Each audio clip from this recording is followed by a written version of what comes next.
अस्सलाम वालेकुम मेरे बाशुर दोस्तों। आज कल की जो फैसला है, कल का जो पीटीआई का जश्न है, वो सब कुछ आपको दिखाया भी और ख़ुद देखा भी, इंफॉर्मेशन भी हमारे पास रही। और आज मैं पंजाब असम्बली में मौजूद हूँ। कल रात गए रेज़ साहब ने वज़ीर आला के तौर पे हलफ ले लिया था पंजाब के, और सदर मुमलिकत जनाब आरिफ अलवी साहब ने उनसे हलफ लिया था। सुप्रीम कोर्ट के ये हुक्म था कि गवर्नर पंजाब हलफ लें, अगर वो नहीं लेंगे तो सदर मुमलिकत। तो यहाँ पर जब वो रात को पहुँचे थे तो गवर्नर पंजाब जो कि नून लीग के, उन्होंने हलफ लेने से इनकार कर दिया था। आज मैं पंजाब असम्बली में मौजूद हूँ, मौसम अच्छा है। यहाँ पर इजलास जो है सिर्फ कार्रवाई के तौर पे चलाया जा रहा है, और उसको भी 1 बजे कल मुलतवी कर दिया गया, और उम्मीद की जा रही है कि चलाया जाएगा। फ़िलहाल इस असम्बली के कोई स्पीकर नहीं है। एक स्पीकर हैं कायम मुकाम स्पीकर, उनका नाम है सरदार दोस्त मोहम्मद मज़ारी। और अभी यहाँ पर जो अरकान आ रहे थे पाकिस्तान तहरीक इंसाफ के, वो बड़े खुश दिखाई दे रहे थे। मैंने बहुत से लोगों से मिला हूँ, कोशिश भी की है ख़बर निकालने की, और ख़ुद अपने ज़राए से बात भी की है। तो स्पीकर पंजाब असम्बली के लिए दौड़े लग गई हैं। पाकिस्तान तहरीक इंसाफ के सब्तान खान जो अपोजिशन लीडर थे, उस्मान बुज़दार साहब, ज़ैन कुरैशी साहब, मियाँ महमूद रशीद, मियाँ असलम इकबाल, ये 4 से 5 मेन लोग हैं। लेकिन हम हमेशा की तरह कुछ भी सरप्राइज़ हो जाता है। बाज़ दफ़ा इमरान खान साहब, आपको पता है, सरप्राइज़ देने के आदमी, किसी को भी वो बना सकते हैं। अपोजिशन लीडर के लिए सल्तान साहब का नाम तो आ रहा था, लेकिन नीचे आ रहा था उनको भी अपोजिशन लीडर बना दिया गया था। लेकिन मुझे जो खबर ये है कि उस्मान बुज़दार साहब का नाम आने पे पार्टी लीडरशिप में एक दफ़ा खींचातानी हुई है इस बात के ऊपर। लोग बहुत से उनसे नाराज़ हैं।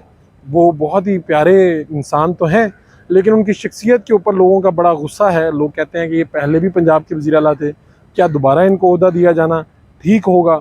एक ये बात की जा रही कि अगर उनको इरेलीवेंट कर दिया गया तो ऐसे लगेगा कि जैसे इमरान खान साहब ने पहले गलती की थी वज़ीर आला के बना के तौर पे, अब उनको पता लगा है कि इसकी तो परफॉर्मेंस ही ठीक नहीं थी। तो उनके नाम के ऊपर बहुत से लोगों ने शदीद एतराज़ात उठाए हैं कि अगर उनको आप स्पीकर बनाते हैं। एक बात तो ये कि यहाँ पर बड़ी तादाद अभी भी मुस्लिम लीग नून की अरकान की मौजूद है। 178 179 की ये रेशो बन रही है, और 179 जब इस हॉल में से निकल के बाहर तशरीफ़ लाते हैं तो अंदर खामोशी छा जाती है। ये ज़ाहिर बात है, ये बहुत बड़ा फिगर है, असम्बली में रौनक नहीं रहती। इसी तरह यही तकरीबन फिगर 186 का 180 जो 8 तक का फिगर जो है वो मुस्लिम लीग काफ और तहरीक इंसाफ के पास है। यानी कि दोनों पार्टियों में से जब कोई एक फरीक भी बाहर आता है तो इस असम्बली की रौनक जो है वो मान पड़ जाती है। इमरान जो उस्मान बुज़दार साहब हैं, उनकी स्पीकरशिप उनकी तरफ जाती नज़र आते देख के बहुत से लोगों ने पुराने गिले शिकवे भी उठाए हैं, खान साहब को पर्सनल मैसेज भी किए हैं, और ये कहा गया है कि आप प्लीज़ इनको कंसिडर ना करें। सल्तान खान की तरफ तो बात जा सकती है, क्योंकि लॉबिंग जो मुख्तलिफ हो रही है उसमें नतीजा ये निकल सकता है। मियाँ महमूद रशीद साहब का नाम भी अच्छा है, लेकिन बहुत से लोग सोशल मीडिया पर उन पर बड़ी तनकीद करते आए हैं कि शायद आखिरी वक्त जब उन्होंने गिरफ्तारी दी थी, उन्होंने अपनी मर्ज़ी से दी थी, मैनेज करके दी थी। ये बहुत सी चीज़ें हैं जो सामने आ रही हैं। इस वक्त पंजाब असम्बली का इजलास इसी तरह चलता रहेगा। गवर्नर राज की बातें हो रही हैं, लेकिन फ़िलहाल मुझे गवर्नर राज लगता नज़र नहीं आ रहा, और अगर इस सिचुएशन में लगाया भी गया तो सुप्रीम कोर्ट इस गवर्नर राज को ख़त्म कर देगा। ये बात नून लीग भी समझ चुकी है। नून लीग के अंदर जिन लोगों ने ये राय दी है उनको कहा गया कि फ़िलहाल हमें ये काम नहीं करना चाहिए। पंजाब में अब कैबिनेट नहीं बनने जा रही है। कैबिनेट में 20 नए लोग आए हैं। 20 में से 15 पाकिस्तान तहरीक इंसाफ के हैं, और काफ लीग के अपने लोग भी 10 लोग हैं जो जोड़ तोड़ कर रहे हैं, जो वजारत चाहते हैं। पहले भी दो लोगों को वजारत मिली थी काफ के।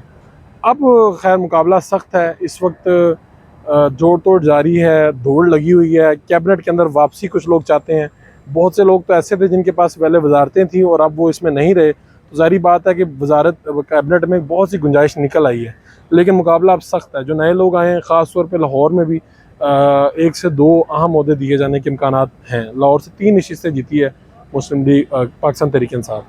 क्या होता है, स्पीकर कौन होंगे, ये तो आने वाला वक्त बताएगा, लेकिन हमने आपको अंदर की खबर दी है। उस्मान बुज़दार के लिए मामला ज़रा मुश्किल नज़र आ रहा है, लेकिन बहरहाल सरप्राइज़ वाली बात ये थी कि कुछ भी सरप्राइज़ हो सकता है। अभी फ़िलहाल पंजाब असम्बली के अंदर गहमा गहमी कम है। जिस दिन परवेज़ इलाही साहब यहाँ तशरीफ़ लाएंगे, यहाँ फिर से हलचल होगी, रौनक होगी। अपने मेज़बान फ़ारूक वड़ाइच को असम्बली से इजाज़त दीजिए। अल्लाह निगहबान।